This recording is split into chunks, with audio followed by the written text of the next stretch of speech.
Hola, estudiantes de octavo grado, bienvenidos de nuevo a esta clase de matemática. Estamos estudiando la unidad 4 sobre paralelismo y ángulos de un polígono, referido al área de geometría. En esta ocasión vamos a estudiar la lección 1.3, la cual tiene que ver con la suma de los ángulos externos de un polígono. Entonces, para iniciar esta clase, el problema inicial nos invita a pensar en el problema siguiente. Encuentra la suma de los ángulos externos de estos polígonos. En el primer caso observamos un triángulo en el cual se han marcado sus tres ángulos externos, los cuales se forman con la proyección de un lado y el siguiente lado. Y en el segundo caso observen que tenemos una figura que es un cuadrilátero. Por definición dice que ángulo externo es el que se forma por un lado del polígono y la prolongación del lado contiguo. Y esa suma de los ángulos externos se toma solo uno en cada vértice, como están marcados.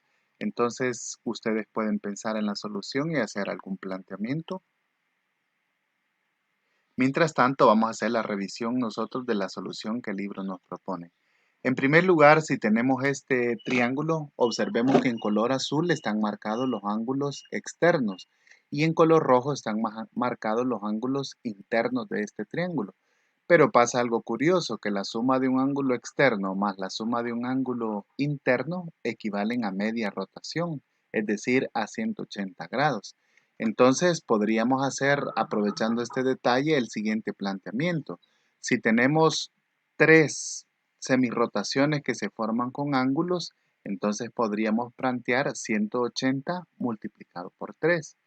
Pero vamos a restar los ángulos que no nos forman parte de la solución, que estarían en color rojo. Entonces estos tres ángulos marcados en color rojo pertenecen a los ángulos internos de un triángulo. ¿Y a cuánto equivale la suma de los ángulos internos de un triángulo? A 180 grados. Por lo tanto, vamos a restar esto. 180 multiplicado por 3 menos una vez 180 es como que esté el 180 multiplicado dos veces. Y esto equivale a 360 grados. Entonces ahí tenemos la respuesta de lo que miden los ángulos externos de un triángulo. Ahora, pensando en la suma de los ángulos externos de un cuadrilátero, planteamos la siguiente figura. De nuevo observemos que los ángulos externos están marcados en color azul. Como decíamos, es el que se forma con un lado y la prolongación de su lado continuo. De igual manera, los ángulos internos están marcados en color rojo. ¿Qué podemos observar entre un ángulo externo y un ángulo interno adyacentes, es decir, vecinos o contiguos, que forman media rotación? Entonces equivalen a 180 grados. ¿Y cuántas formamos de estas? Hemos formado 4. Pero los ángulos en color rojo no forman parte de la solución. Entonces, ¿a cuánto equivale la sumatoria de los ángulos internos de un cuadrilátero?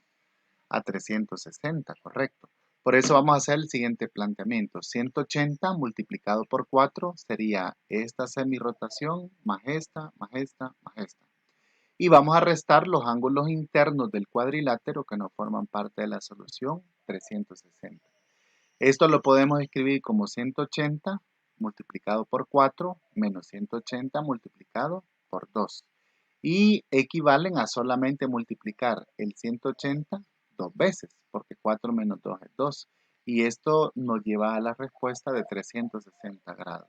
Entonces, podemos notar la curiosidad, ¿verdad? Que en ambos casos hemos obtenido la misma respuesta. ¿Pasa lo mismo para un pentágono, para un hexágono y otro polígono? Sí. Por eso la conclusión nos invita a pensar en lo siguiente. La suma de los ángulos externos de un polígono no depende del número de lados. La suma de los ángulos externos de un polígono siempre va a ser 360 grados. Entonces, ahora pueden hacer ustedes planteamientos similares en los ejercicios propuestos en el cuaderno, en el libro de texto y también en el cuaderno de ejercicios.